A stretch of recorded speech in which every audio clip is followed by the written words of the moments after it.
মহাকারণিক তথাগত বুদ্ধ ধর্মদর্শনে একটি শব্দ আছে যেটাকে বলা হয় মুদিতা। তো মুদিতাটা কি? মুদিতা হচ্ছে কারো সুখে সুখী হওয়া, কারো দুঃখে দুঃখী হওয়া। পৃথিবীতে সকল মানুষ কারো সুখে সুখী হতে পারে না, কারো দুঃখে দুঃখী হতে পারে না। কারো সুখে সুখী হতে পারে না বলেই মানুষ একজন যখন উচ্চ স্থানে যায়, উচ্চ কিছু লাভ করে, সম্মান লাভ করে, এটা অনেকে আবার সহ্য করতে পারে না। আবার কেউ দুঃখে পড়লেও দেখবেন মিষ্টি বিতরণ হয়। কেউ মারা গেলেও অনেকে মিষ্টি বিতরণ করে, অর্থাৎ তার দুঃখে সে দুঃখী হতে পারল না। তো বুদ্ধ জগতে বলছেন, দুঃখী হলে তার সাথে তুমি সমবেদনা জানাও, তার দুঃখে দুঃখী হও। কোনো মানুষ যদি সুখী হয় তার সুখে সুখী হও। অর্থাৎ কেউ যদি পুণ্যকর্ম করে তাতে তুমি সাধুবাদ দাও, কেউ যদি পাপকর্ম করে তাকে নিবারণ করার জন্য তুমি পাপকর্ম করিও না, এরকম করে তাকে শিক্ষা প্রদান করো। এটাকে বলা হয় সুখী সুখী হওয়া, দুঃখী দুঃখী হওয়া। যেমন অনেকে আছে পাপকর্ম করলে ওদের ত্যাগ করলে করুক, তে নরকে যার দুঃখ পাক, আমার কি আসে যায়, এরকম অনেক আছে না? এটা উচিত নয়। তাকে গিয়ে বারণ করা, তাকে বুঝানো যে তুমি পাপকর্ম সম্পাদন করো না, এটার দ্বারাই তোমার পাপ। সে যদি না শোনে, আপনি তার থেকে দূরে চলে আসলেন। এটাকে বলা হয় মুদিতা। তো আজকে আমাদের শ্রদ্ধেয় ভান্তে আমাকে সেই মুদিতা প্রদর্শন করে আমাকে ধন্য করেছেন। আপনারাও আজকে আমাদের শ্রদ্ধাবান উপাসক টিপুবাবু সহ এখানে যারা উপস্থিত হয়েছেন সকলেই সেই মুদিতা প্রদর্শন করেই তথাগত বুদ্ধের আদর্শ শিক্ষাটার আপনারা এখানে প্রকাশ করেছেন। তো আজকে কেন আমাদের বাবলু তার পিতার প্রতি এই পুণ্য নিবেদন করবেন? কারণ মাতা পিতার কাছে 4টি গুণ আছে। সে 4টি গুণ কি? মৈত্রী, করুণা, মুদিতা, উপেক্ষা। এই জন্যই বলা হচ্ছে ব্রাহ্মাতি মাতা পিতার পূর্ব আচার্যতে উচ্চারে। মাতা পিতা হচ্ছে আমাদের ব্রহ্মা সদৃশ্য। কারণ ব্রহ্মার 4টি গুণ, অর্থাৎ মাতা পিতার 4টি গুণ আছে। মৈত্রী কি? মৈত্রী হচ্ছে হিংসার বিপরীত। কেউ যদি আমার ক্ষতি চিন্তা করে, আমি তার মঙ্গল কামনা করব। কেউ আমার ভালো চাইলেও আমি তার মঙ্গল কামনা করব। শুধু তার মঙ্গল নয়, নিজেরও মঙ্গল কামনা করতে হবে। বান্ধে নিজের মঙ্গল তো আমরা এমনি সবসময় কামনা করি, সবসময় তো আমি নিজেই সুখী হতে চাই। আসলে আমরা যেভাবে সুখী হতে চাই এভাবে সুখী হওয়া যায় না। নিজেকে সুখী হতে হলে প্রথমে নিজের মঙ্গল কামনা করতে। কিভাবে মঙ্গল কামনা করব? যেমন আমি কোনো প্রাণী হত্যা করব না, আমি কোনো চুরি করব না, আমি কোনো ব্যভিচারী করব না, আমি কোনো মিথ্যা কথা, ভেদকতা, সম্প্রলাপ আমি করব না, আমি কোনো সুরামন নেশাদ্রব্য সেবন করব না। এটা হচ্ছে নিজের মঙ্গল কামনা করা। বানতে আমরা তো প্রাণী হত্যা করি নিজের মঙ্গলের জন্য, যেমন জিহ্বা আচ্ছাদন করার জন্য, মিথ্যা বলে নিজেকে বাঁচানোর জন্য। এটা মঙ্গল না? না। এটি ইহ জীবনে আপনি সাময়িক কিছু সময় আপনার মঙ্গল মনে করছেন, কিন্তু পর সময়ে বা পরজন্মে এটার অকুশল কর্মের ফল আপনাকে ভোগ করতে হবে। এই জন্য এটা মঙ্গলদায়ক নয়। তো মৈত্রী মানে নিজেরও মঙ্গল কামনা করে। এই জন্য বলছে আমি সুখী হই। প্রথমে বলছে কি আমি সুখী হই। অনেকে হয়তো বলতে পারেন, বানতে আমি যদি সুখী হই, নিজের যদি সুখ চিন্তা করি, তাহলে তো এটা স্বার্থপরতার মতো হলো না। আপনি যদি নিজে সুখী না হন, অপরকে আপনি সুখী করতে পারবেন না। এটা খুব সুন্দর উদাহরণ। আমরা অনেকেই জানি যে চীনে বৌদ্ধ ধর্মের জয় জয়কার। চীনে আরেকটি ধর্ম আছে, এটা যে কম্পুশিয়ান ধর্ম, আপনারা অনেকেই শুনেছেন। তো উনি একজন বিখ্যাত দার্শনিক ছিলেন। এক রাজা, তিনি দেখছেন তার রাজ্যের মধ্যে খুব বিশৃঙ্খল, সব জায়গায় বিশৃঙ্খলতা, রাজপ্রাসাদে, আশেপাশে, সৈন্যদের মধ্যে এবং রাজ্যের মধ্যে। তিনি এটা নিয়ে খুব চিন্তিত, যে ভাবছেন যে আমার তো পরাজয় হবে, কারণ আশেপাশে যে শক্তিশালী রাজ্যগুলো আছে তারা যদি আক্রমণ করে, আমার সৈন্যবাহিনীও পারবে না,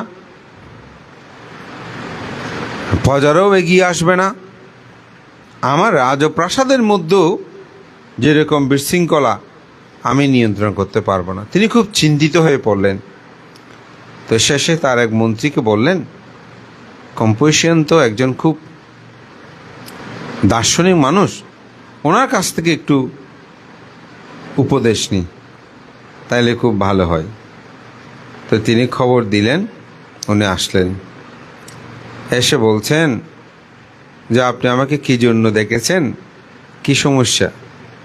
তো উনি বললেন, আমার রাজপ্রাসাদেও আমি দেখছি এখানে খুব দুর্নীতিগ্রস্ত হয়ে গেছে, আমার রাজ্যের মধ্যেও দেখছি অবস্থা ভালো নয়, মানুষজন কেউ কারো কথা শোনে না, কোনো ধরনের নিয়ন্ত্রণ নাই, আমার সৈন্যবাহিনীর মধ্যে নিয়ন্ত্রণ নাই। এই মুহূর্তে যদি কোনো কারণে কোনো দেশ যদি আমাকে আক্রমণ করে, আমি উপলব্ধি করতে পারছি যে আমার রাজ্যে আমার অবশ্যই পরাজয় হবে। এখন আমি কি করতে পারি, কিভাবে আমি রাজ্যের মধ্যে শৃঙ্খলা নিয়ে আসতে পারি? তো কনফুশিয়ান তাকে বললেন, আপনি রাজ্যের কথা চিন্তা না করে আগে প্রথমে নিজেকে ঠিক করেন। নিজেকে যদি ঠিক করেন, তাহলে আস্তে আস্তে আপনার পরিবার ঠিক হবে। আপনার পরিবার যদি ঠিক হয়, আপনার রাজপ্রাসাদ ঠিক হবে। আপনার রাজপ্রাসাদ যদি ঠিক হয়, আপনার সৈন্য সামন্ত ঠিক হবে। আপনার সৈন্য সামন্ত যদি ঠিক হয়, আপনার রাজ্য ঠিক হবে। আপনার রাজ্য যদি ঠিক হয়, তাহলে অন্য কোনো দেশ আপনাকে আক্রমণ করতে আর পারবে না, সাহস করবে না। এখন ওনাকে ঠিক করার কথা যখন বলছে, অন্যান্য সবাই অবাক হয়ে গেছেন যে রাজাকে এরকম করে কে বলতে পারবে, আগে আপনি ঠিক হন। এখন আমাদের প্রধানমন্ত্রী বলেন, আমাদেরকে যদি কাউকে ডাকে পরামর্শের জন্য, উপদেষ্টা, কেউ কি বলতে পারবে আগে আপনি ঠিক হন? এ সাহস কি কারো আছে? কিন্তু দার্শনিক তিনি এই কথাটা বললেন। অনেকে মনে করেছে হয়তো রাজা কনফুশিয়ানকে ফাঁসিও দিতে পারে, রাজা তো। কিন্তু তিনি নিশ্চুপ হয়ে বলেন, হ্যাঁ ঠিক আছে, আপনার পরামর্শ আমি গ্রহণ করলাম। তখন তিনি নিজেকে দেখছেন যে আসলে সে নিজে ঠিক নাই, তার চারিত্রিক জীবন গঠন ঠিক নাই। তিনি মদ্যপায়ী, নারী আসক্ত, তিনি ঠিকমতো রাজ্য পরিচালনা করছে না, যথা টাইমে সভা সমিতি উপস্থিত হচ্ছে না, যথাসময়ে তিনি বিচার কার্য সম্পন্ন করছে না, যিনি স্বজন প্রীতিতে আবদ্ধ হয়ে আছে, আবিষ্ট হয়ে আছেন, তিনি আস্তে আস্তে নিজেকে পরিবর্তন করতে শুরু করলেন। নিজে যখন পরিবর্তন হলো, তখন আস্তে আস্তে তিনি তার পরিবারকে পরিবর্তন করলো। পরিবার যখন পরিবর্তন হলো, তখন রাজপ্রাসাদ পরিবর্তন হলো। রাজপ্রাসাদে যখন পরিবর্তন আসছে, তখন সৈন্য সামন্ত যারা আছেন, মন্ত্রী পরিষদ, তাদের মধ্যে পরিবর্তন আসলো। এরপরে দেখা গেল রাজ্য পরিবর্তন হয়ে গেল। এখানে কনফিউশনের এই গল্পে এই জিনিসটা বোঝাতে চায়, আগে নিজেকেই পরিবর্তন করতে হবে। জগতের মহাকারণিক তথাগত বুদ্ধ, তিনি প্রথমে নিজেকে পরিবর্তন করেছেন। তিনি বুদ্ধ হওয়ার পরে জগতে তার লব্ধ ধর্ম দর্শন মানব কল্যাণে তিনি নিবেদিত করেছেন। নিজের মধ্যে যতক্ষণ পর্যন্ত আসলে প্রকৃত সত্যটা জাগ্রত না হবে, ততক্ষণ আপনি সত্যটাকে বুঝতে উপলব্ধি করতে পারবেন না। একটা ছোট বাচ্চা ধরুন 8-9 বছরের ছেলে, সে একটা বিড়ালের রেস ধরে টেনে আসে। তো বিড়ালটা নাচানাচি করতেছে, তো মা ডাক দিয়ে বলতেছে, এই তুমি বিড়ালটাকে টেনে ধরে এরকম করে লাফালাফি করাচ্ছ কেন? তো ছেলে উত্তর দিল, মা আমি বিড়ালটাকে লাফালাফি করছি না, বিড়ালটাই লাফালাফি করতেছে। কোনটা সত্য বলেন তো? এখানে কোনটা সত্য? ছেলেটা কি বিড়ালের রাস্তা ধরে সে লাফালাফি করাচ্ছে, অর্থাৎ লেজ ধরে টানাটানি করতেছে, নাকি বিড়ালটাই লেজ টানতেছে, টানে নিয়ে যাওয়ার জন্য লাফালাফি করছে? এখন মা যেটা বলছে সেটাই সত্য, নাকি ছেলেটা যে বলছে মা আমি লাফালাফি করছি না, আমি শুধু লেজটা ধরে আছি, বিড়ালটাই সে লাফালাফি করছে? তা আসলে দুইটা দুইভাবে সত্য। একটা হচ্ছে লেজটা ধরেছে বলেই বিড়ালটা লাফালাফি করছে, আবার ছেলেটা বলছে আমি তো লেজ ধরে আছি, কিন্তু বিড়ালটাই কি লাফালাফি করছে। একজন গবেষক, একজন চিন্তাশীল, একজন দার্শনিক মানুষ, তিনি এই দুটি সত্যকে দুইভাবেই তিনি তুলে ধরবেন। এটাকে তুলে ধরার জন্য আমাদের আত্মসত্য জ্ঞান এটা উৎপন্ন করতে হবে। যখন আমি উৎপন্ন করব, তখন আমি বুঝব যে না, বিড়ালটাকে ধরেছে এটা একটা সত্য, আবার বিড়ালটা নিজেই ছুটে যাবার জন্য যে লাফালাফি করছে সেটাও একটা সত্য। দুটো দুই রকম সত্য। এই দুটো থেকে দুটো জিনিস উপলব্ধি করা যায়। আমাদের বিখ্যাত পণ্ডিত আজান ব্রহ্মা, যিনি অনেকগুলো গ্রন্থ রচনা করেছেন এবং থেরবাদ ধর্ম দর্শনে বর্তমানে পৃথিবীতে যদি আমরা 10 জন বৌদ্ধ ভিক্ষুর কথা বলি, তাদের মধ্যে তিনি একজন। তো তার একটি খুব সুন্দর গল্প, এটা হচ্ছে তার গুরুর গল্প। একটা গর্তের মধ্যে একটা স্বর্ণের মেডেল রয়েছে, তো বলছে যে এটা হাত ঢুকিয়ে মেডেলটা নিতে হবে। তো সবাই হাত দিচ্ছে, মেডেলটা নিতে পারছে না। মন্তব্য করছে কি, গর্তটা অনেক গভীর। এরকম করে অনেকে গেল, শেষে একজন হাত ঢুকিয়ে দিয়েই মেডেলটা নিয়ে নিল। বলুন তো, আসলে গর্তটা গভীর নাকি তার হাত যেটা আছে সেটাই হচ্ছে খাটো, অর্থাৎ বেটে? কোনটা সত্য? আসলে হাতটা তার বেটে, হাতটা তার খাটো, সেজন্য সেই মেডেলটা নিতে পারে নাই, গোলের সে স্বর্ণ অলঙ্কারটা নিতে পারে নাই। কিন্তু সে বারবার বলছে গর্তটা গভীর। সে নিজেকেই আত্মোপলব্ধি করছে না যে আমার হাতটা বেঠে বা খাটো, ছোট, সেজন্য আমি এটা নিতে পারছি না। তা আমরা অনেকে বলি বুদ্ধ ধর্ম অনেক কঠিন, এটা এত সহজ নয়। আমি যে পালন করছি না সেটা আমি বলছি না, কিন্তু আমি পালন না করে বলছি বৌদ্ধ ধর্মটা অনেক কঠিন। ঠিক নিজেকে যদি আপনি উপলব্ধি করতে পারেন পিতা কি মাতা কি, এটা আপনি সহজেই বুঝতে পারবেন। নিজের মধ্যে শুধু উপলব্ধি করলে হয়ে যায়। বুদ্ধের সময়কালে এক পুত্র তার রাজ পিতাকে হত্যা করতে একদিন পিতার শয়নকক্ষে তরবারি নিয়ে সে প্রবেশ করেছে। নিয়ম আছে রাজপ্রাসাদের ভিতরে কেউ অস্ত্র হাতে প্রবেশ করতে পারবে না। তো তাকে পিতার কক্ষে প্রবেশ করতেই তাকে প্রহরী যারা আছেন সৈন্য, ওরা ধরে ফেলল। পিতা জাগ্রত হলো, হয়ে দেখেছে এটা রাজপুত্র, অর্থাৎ রাজার সন্তান। সবাই চিৎকার চেঁচাবে, রাজার ঘুম ভেঙে গেল। রাজা বলল আমার প্রকোষ্ঠে কেন এরকম? তো ছেলে তো আবেগে বলে ফেলছে বলে আমি তোমাকে হত্যা করতে ঢুকেছি।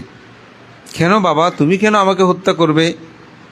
বলে আমি আপনার রাজপ্রাসাদ চাই, অর্থাৎ আমি রাজা হতে চাই। বলে তুমি আমার একমাত্র পুত্র, আমার মৃত্যুর পরে তো তুমি রাজা হবে, আমাকে হত্যা করার কি আছে?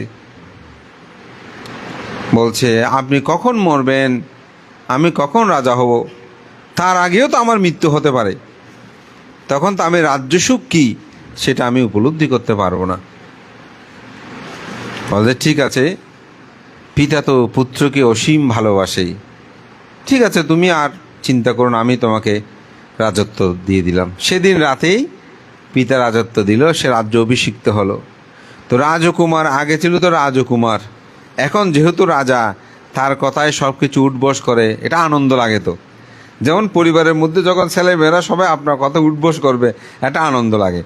আর যখন কথা শোনা বলতে ভানতে কি আর দুঃখের কথা বলবো, ছেলে মেয়েগুলো এখন আমার কথা শোনে না। একটা পরিবারের মধ্যে পরিবারের সবাই যখন কথা শোনে একটা আনন্দ লাগে, আর একটা রাজ্যের মধ্যে সবাই যখন কথা শুনবে কেমন লাগবে। আর তার বয়স হচ্ছে মাত্র 16 বছর। 16 বছর রাজত্ব পেয়ে সে মহা খুশি। তো তার গুরু ছিল বুদ্ধের শিষ্য, কিন্তু সে বিদ্রোহী শিষ্য, যার নাম আপনারা শুনেছেন দেবদত্ত। তো দেবদত্তের কাছে পূজা আর্চা নিয়ে গেলেন।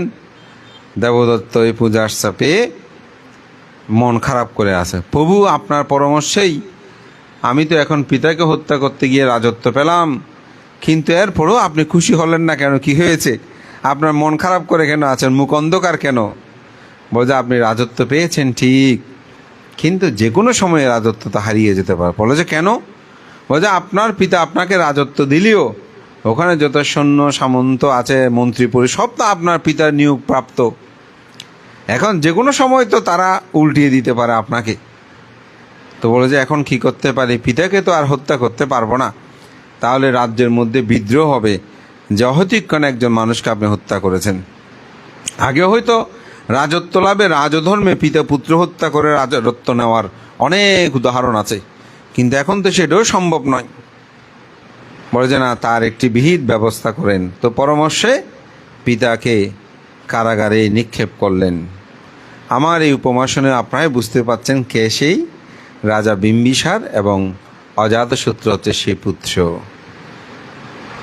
পিতাকে বন্দি করে রাখলেন, এমনভাবে রেখেছেন যাতে পিতা না খেয়ে মৃত্যুবরণ করে।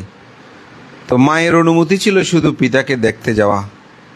তো মা খোপা করে, চুলের খোপা করে, শরীরে দধির দুধ ঢেলে দিয়ে এই স্বামীকে রক্ষা করার জন্য তিনি যেতেন। এভাবে কোনো ক্রমে বেঁচেছিলেন। ইতিমধ্যে অজাতশত্রু সেই সন্তানের পিতা হলেন। এখানে আপনারা যারা সন্তানের পিতা হয়েছেন, আপনারা বুঝবেন সন্তানের পিতা হওয়া কি আনন্দ। তার আনন্দ এত বেশি হলো, সে যখন সন্তানের পিতা হলো, খুশিতে একেবারে আত্মহারা। চিন্তা করছে, আমি যেদিন জন্মগ্রহণ করেছিলাম সেদিন আমার পিতাও তো এরকম আনন্দিত হয়েছিলেন। তো কেমন আনন্দ হয়েছে এটা আমার মার চেয়ে ভালো কেউ বলতে পারবে না। তাই তিনি আস্তে আস্তে মায়ের কাছে গেলেন। মাকে গিয়ে বললেন, মা তুমি তো শুনেছ আমি সন্তানের পিতা হয়েছি? বলে যে হ্যাঁ। বলে রাজ্যের মধ্যে আমি ভেরিবাদ বাঁধিয়ে দিয়েছি, অত উৎসব, আমাদের যেমন বন্ধ হল উৎসব, জাতীয় উৎসব, এরকম উৎসব করছে। বলে যে মা, আমি যখন জন্মগ্রহণ করেছিলাম তখন আমার পিতা কি কি করেছিল তুমি কি একটু বলতে পারবে? কি রকম আনন্দ করেছিল? বলে যে হে পুত্র, তোমার পিতা কি করেছিল আমি এত কথা বলতে পারবো না, তবে আমি তোমাকে দুটো উদাহরণ দিতে পারি।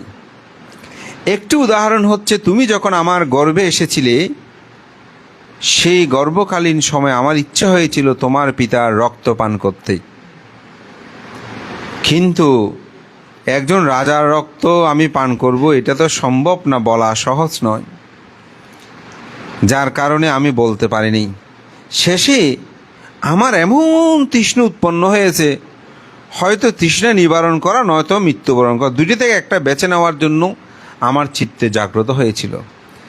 শেষান্তে আমি এই গর্ব নষ্ট করার জন্য আমি চেষ্টা করেছিলাম, কিন্তু তোমার বাবা এমনভাবে প্রহরী নিয়োগ করেছিল যাতে এই গর্ব কোনো ক্রমে নষ্ট না হয়।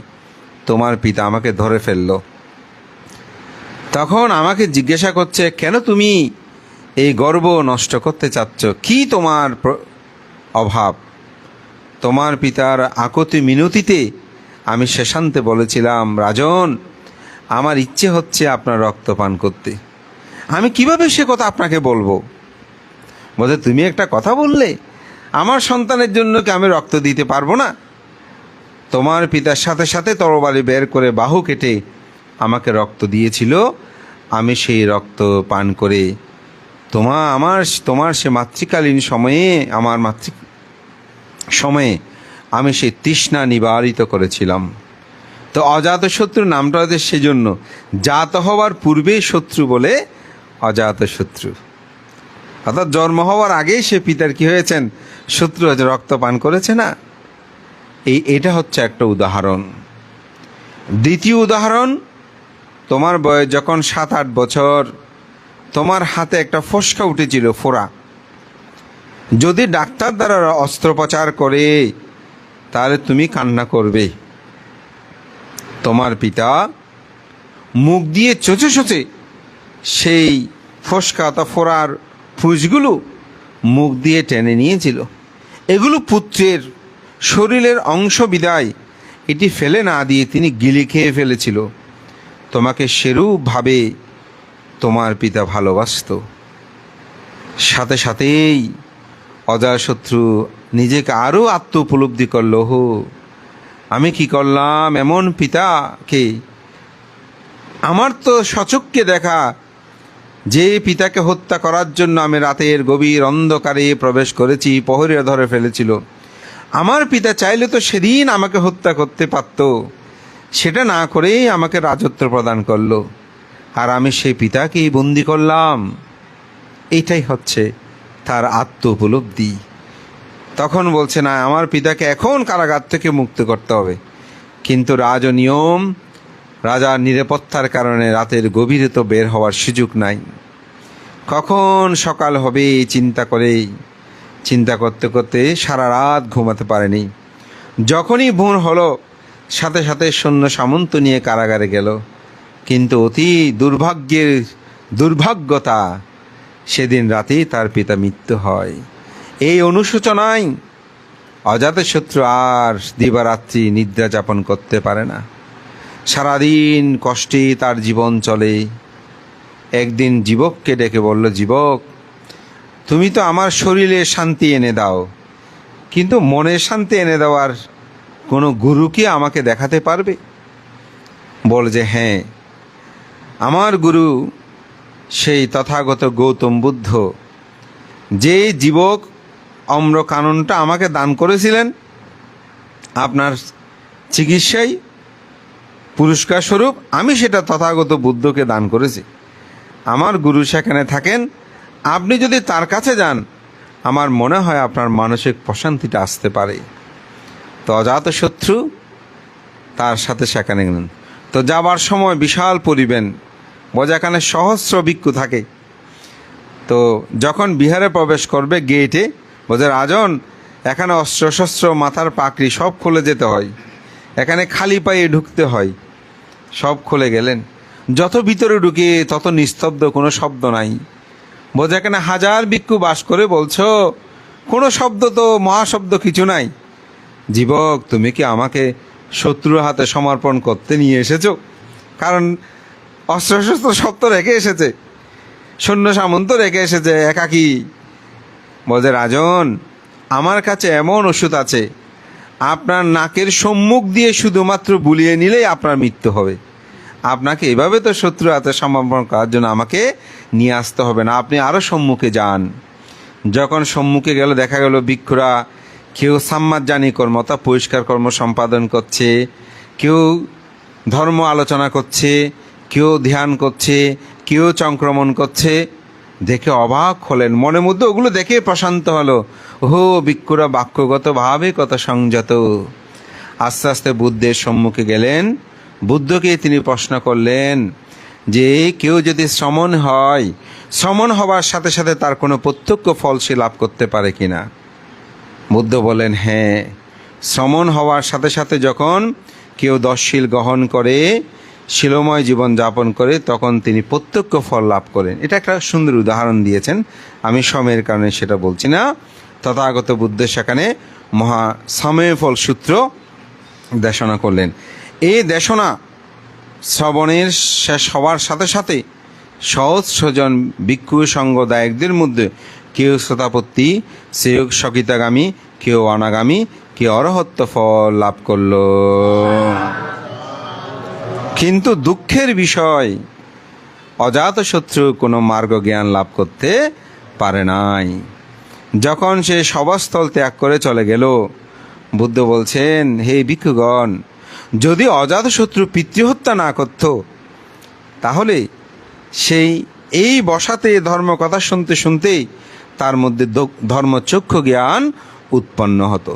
কিন্তু পিতৃহত্যার কারণে তার জীবনে এটা সম্ভব হয় নাই। তবে তিনি কল্যাণ ও পৃথকজন হয়েছিলেন, অর্থাৎ আজীবন তিনি বুদ্ধ ধর্ম সঙ্গের সেবা করেছেন, পূজা করেছেন। বুদ্ধ ধর্মকে বিশ্বধর্মে পরিণত করার জন্য যে দুজন মহারাজার বৌদ্ধ ধর্মের অবদান সর্বাধিক, তার মধ্যে একজন হচ্ছেন রাজা অজাতশত্রু, আর একজন হচ্ছে সম্রাট অশোক।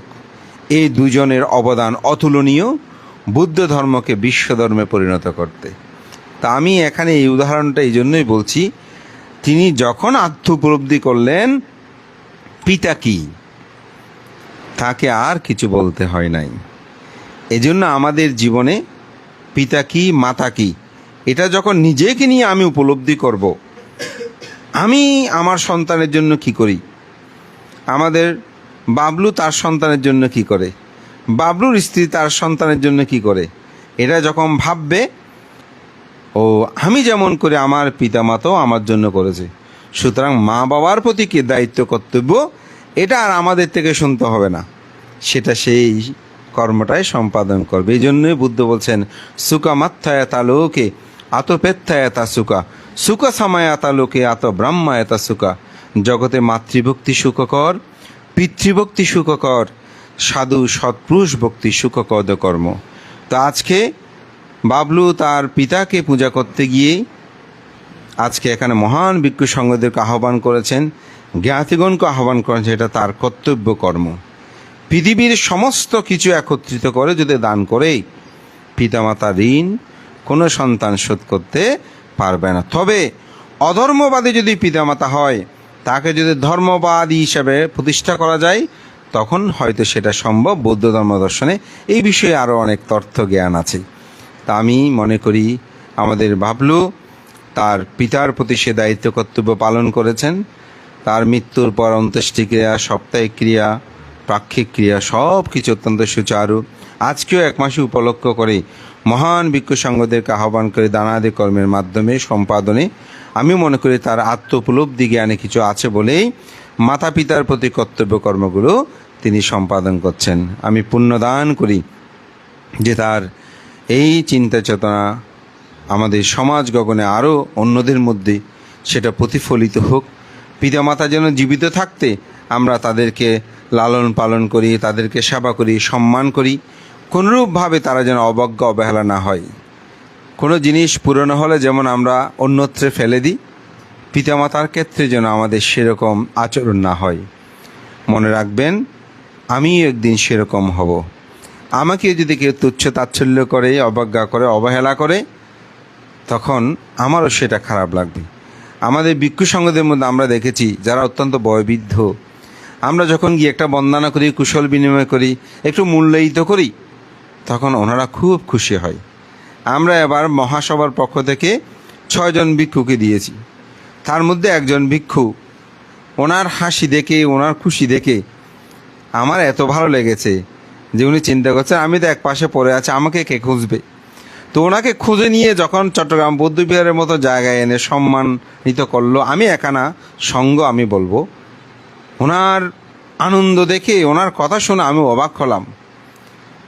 কারণ আমরা যখন বয়োবৃদ্ধ ভিক্ষুক, অনেক সময় আমরা তাদের যে এক পাশ করে রাখি, এটা যেন না করি। আমরা তাদেরকে যেন সম্মান করি, বয়োজ্যেষ্ঠের যেন সম্মান করি, শ্রদ্ধা করি, গৌরব করি। তখন এই আত্ম উপলব্ধি এটা সবচেয়ে বড়, নিজের মধ্যে যেটা জাগ্রত। নির্বাণ বুদ্ধের দর্শনে আমি যত নির্বাণ ব্যাখ্যা শুনেছি সবাই বলছে এটা বলে বর্ণনা করে যাবে না, এটা শুধু আত্ম উপলব্ধি, নিজের মধ্যে আপনি উপলব্ধি করতে যদি পারেন নির্বাণ কি সেটা বুঝতে পারবেন। তাই আজকের মাতৃপূজা, পিতৃপূজা এবং মহান ভিক্ষু সংঘের যে পূজা, এই কর্মে আমাদের বাপলু এবং তার পরিবার, তার ভ্রাতাবিন্দু, তার জ্ঞাতি স্বজন যারা এখানে উপস্থিত হয়েছেন সবাই আমি মনে করি এই সত্য জ্ঞানটা উপলব্ধি করে অন্তপক্ষে আজকে আমরা উপলব্ধি করি না আমাদের পিতামাতা যেন কোনো ক্রমেই অবহেলিত না হয়। এই বাবলুর বাবার সঙ্গদানে অন্ত্যেষ্টিক্রিয়া যখন গেলাম উপরে, আমাদের সুগতবাবু বলছেন বানতে ছেলে মেয়ে যদি মা বাবাকে রাস্তায় নামিয়ে দেয়, রাস্তায় হেঁটে হেঁটে ওই নির্বাণ আমি যেতে চাই না। আমি চাই ছেলে মেয়েগুলো আমাদেরকে যথাযথ সম্মান শ্রদ্ধা করুক, আমরা দান ধর্ম পুণ্য করে ভাবনা করে যথাযথভাবে যেন আমরা নির্বাণ যেতে পারি। রাস্তায় বের করে দিয়ে ছেলে মেয়েদের যদি বাবাকে নির্বাণ পাঠিয়ে দেয়, ওই নির্বাণের মধ্যে আমি যেতে চাই না। কথাটা সত্য। অর্থাৎ ইহু জীবনে যদি ছেলে মেয়েরা যদি অবজ্ঞা অবহেলা তুচ্ছতাচ্ছল্য করে, উনি নির্বাণ সাধনা করবেন কিভাবে? তো সুতরাং বলে দেবান্তে আগে মা বাবার প্রতি কর্তব্য কর্ম কি আমি দেশনা করেন ভালো লাগে ওই রকম একটু দেশনা করবেন। তো ওনার কথাটা আসলে সত্য। তো যদি আমরা নির্বাণ করে মা বাবার প্রতি দায়িত্ব কর্তব্যগুলো ছেলে মেয়েরা প্রতিপালন না করে নির্বাণকে রাস্তায় রাস্তায় ভিক্ষা করে করে মা বাবা নির্বাণে যেতে পারবে না। আসলেই সন্তানের কর্তব্য মা বাবার প্রতি। আমি মহান শ্রদ্ধেয় সঙ্ঘের প্রতি বন্দনা, আমাকে এককভাবে ধর্মদান করার সুযোগ দেওয়ার জন্য সঙ্ঘের প্রতি বন্দনা জানিয়ে আপনাদের সকলকে বলবো, আপনারা প্রকৃত আত্ম উপলব্ধি করলে নিজে কি, নিজের ছেলে মেয়ে কি, আমার মা বাবা আমার জন্য কি করেছে, এটা যেন আমরা আত্ম উপলব্ধি করে কোনো পিতা মাতাকে আমরা যেন অবহেলিত না করি, কোনো পিতা মাতাকে যেন আমরা অবজ্ঞা না করি। এরূপ চিত্ত চেতনা আমাদের মধ্যে জাগ্রত হোক। আমাদের পিতা মাতা আমাদের পরম ব্রহ্মতুল্য, তারা তাদের কর্তব্য কর্ম যেন আমরা সবসময় সম্পাদন করি, এই প্রত্যয় ব্যক্ত করে মহান সঙ্ঘকে বন্দনা জানিয়ে আবারও শ্রদ্ধেয় সঙ্ঘ প্রধান শ্রদ্ধেয় বান্তের প্রতি কৃতজ্ঞতা জানিয়ে আপনাদের সকলের উত্তর শ্রীবিদ্যা কামনা করে আমার নাতির দীর্ঘ ধর্মকথা এখানে শেষ করছি। জগতের সকল প্রাণী সুখী হোক।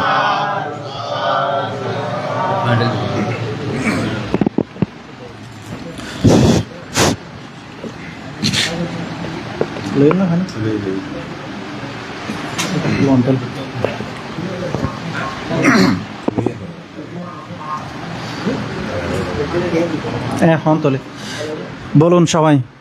এ দাং মে আয়াতে নাং ও তো সুখে তাহন তো আয়াতায়। এ দাং মে আয়াতে নাং ও তো সুখে তাহন তো আয়াতায়। এ দাং মে আয়াতে নাং ও তো সুখে তাহন তো আয়া Unname ayodakang watang etadinnang pavattati Ewame vaito dinnang petanang upapakkati Etavari mahapura paripuranti sagara Ewame vaito dinnang petanang upapakkati Etawata sayame hiya sampadang punya sampadang Sabbe dewa sabbe satta sabbe bhuta Anumodanto sabba sampatti siddhiya Akasata sabummata devanaga mahidika Punyantang anumoditva silang rakantom